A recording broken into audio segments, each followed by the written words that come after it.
രക്ഷിതാക്കളോട് പറയാനുള്ള കാര്യം കുട്ടികളുടെ മനസ്സ് നമ്മൾ മനസ്സിലാക്കുക എന്നുള്ളതാണ്. ഒരു ആത്മബന്ധം നമ്മൾ മക്കളായിട്ടുണ്ടെങ്കിൽ മാത്രമേ അങ്ങനത്തെ ഒരു കാര്യം നമുക്ക് മനസ്സിലാക്കാൻ പറ്റുള്ളൂ. ഒരു റിസൾട്ട് വരുമ്പോൾ മാത്രമല്ല, റിസൾട്ടിൻ്റെ മുന്നേ തന്നെ നമ്മൾ എന്ത് ചെയ്യുക, മക്കളെ കൂടെ നിർത്തുക, അവരെ കൂടെ നിർത്തുക എന്നുള്ള പ്രധാനപ്പെട്ട ഒരു കാര്യം. അവിടെ മനസ്സിന് വലിയ പ്രാധാന്യമുണ്ട്. നിങ്ങൾ പറഞ്ഞ പോലെ തന്നെ ഇപ്പോൾ ഈ ഒരു സന്ദർഭത്തിൽ എൻ്റെ മനസ്സിലേക്ക് വരുന്നത് ആ പേര് അവിടെ പറയണില്ല. ആ കുട്ടി ഹോസ്പിറ്റലിൻ്റെ 4ാം നിലയിൽ നിന്നും ചാടി ആത്മഹത്യ ചെയ്ത സംഭവം കേരളത്തിലുണ്ടായിട്ടുണ്ട്, ഏതാനും വർഷങ്ങൾക്ക് മുമ്പാണ്. അപ്പോൾ അവിടെ എന്താ വെച്ച് കഴിഞ്ഞാൽ മെഡിക്കൽ എൻട്രൻസിന് വേണ്ടിയിട്ട് രക്ഷിതാവിൻ്റെ നിർബന്ധപ്രകാരം പരീക്ഷ എഴുതാൻ 1ാമത്തതിന് കിട്ടിയില്ല. ഇവനൊട്ടും താല്പര്യമില്ല. എന്നിട്ട് വീണ്ടും രക്ഷിതാവ് നിർബന്ധിക്കണം. അങ്ങനെ അവൻ ആത്മഹത്യാ ശ്രമം നടത്തി ഹോസ്പിറ്റലിലാവാൻ.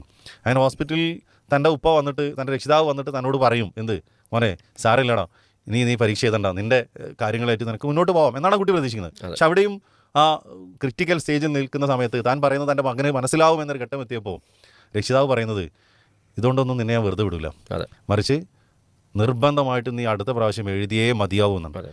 ആ ഹോസ്പിറ്റലിൽ നിന്നും ആരും ഇല്ലാത്ത സമയത്ത് ഇവൻ എടുത്ത് 4ാം നിലയിൽ നിന്ന് താഴെ ചാടി ആത്മഹത്യ ചെയ്യുന്ന ഒരു വാർത്തയല്ല, ഒരു കാര്യം നമ്മൾ വായിച്ചത് ഈ കേരളത്തിൽ തന്നെയാണ്.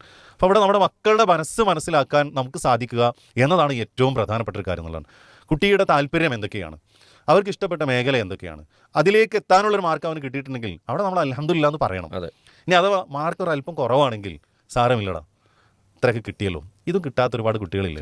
നീ കുറച്ചും കൂടെ ശ്രമിച്ചിട്ടുണ്ടെങ്കിൽ ഒന്നും കൂടെയൊക്കെ കിട്ടുമായിരുന്നു. അവിടെ ഒരു പോസിറ്റീവ് എന്ന് പറഞ്ഞാൽ അത് കുറ്റപ്പെടുത്തലല്ലോ. സാറില്ല, ഏതായാലും ഇത് കിട്ടിയല്ലോ, ഇനിയിപ്പോൾ എന്താ നമ്മൾ ചെയ്യുക? അപ്പോൾ സ്വാഭാവികമായിട്ട് ആ കുട്ടിയുടെ മനസ്സിലൊരു ചെറിയ കുറ്റബോധം ഉണ്ടാവും. ശരിയാണല്ലേ, ഈ മാർക്ക് വെച്ചാൽ എന്ത് ചെയ്യും? ചിലതൊക്കെ റിപ്പീറ്റ് ചെയ്യാനുള്ള സാഹചര്യം ഉണ്ടെങ്കിൽ, അഥവാ വീണ്ടും ചെയ്യാനുള്ള സാഹചര്യം ഉണ്ടെങ്കിൽ ആ കുട്ടി ഓട്ടോമാറ്റിക്കലി ഇതുപോലെ അപ്രോച്ച് ആയിട്ട് ചെയ്യുന്ന രക്ഷിതാവിനോട് പറയുന്നതായിരിക്കും, ഉപ്പ അല്ലെങ്കിൽ ഉമ്മ, ഞാൻ അത്ര വേണ്ട ഗൗരവത്തിൽ ഇത് എടുത്തില്ല, ഇപ്പോൾ ഇതിങ്ങനെ ഈ ഒരു റിസൾട്ട് വന്നപ്പോഴാണ് ഞാൻ ഒന്നും കൂടി ചെയ്യട്ടെ. അപ്പോൾ സ്വാഭാവികമായിട്ട് എന്ത് ചെയ്യും? അങ്ങനെ റിപ്പീറ്റ് ചെയ്യാനുള്ള ഒരു സമയമുണ്ടെങ്കിൽ, അവരുടെ മനസ്സിൽ നിന്നിങ്ങോട്ട് ആവശ്യപ്പെടുകയാണെങ്കിൽ സ്വാഭാവികമായിട്ട് അതിന് അനുവദിച്ചു കൊടുക്കുന്നതാണ്. അല്ല എങ്കിൽ ആ കിട്ടിയ മാർക്ക് വെച്ച് നെക്സ്റ്റ് അടുത്തൊരു അവരുടെ ഭാവിക്ക് വേണ്ടി എന്താണോ ചെയ്യാൻ പറ്റും കൂടിയാലോചന നടത്തുക. ആ കൂടിയാലോചന നടത്തിയിട്ട് വേണം എന്ത് ചെയ്യാൻ, അടുത്തൊരു ഘട്ടം തീരുമാനിക്കേണ്ടതാണ്. എന്തായാലും മനസ്സിന് വലിയ പ്രാധാന്യമുണ്ട്. അവിടെ കുട്ടികളുടെ മനസ്സറിഞ്ഞുകൊണ്ട് രക്ഷിതാക്കളുടെ അപ്രോച്ചിനാണ് ആ സമയത്ത് ഏറ്റവും വില.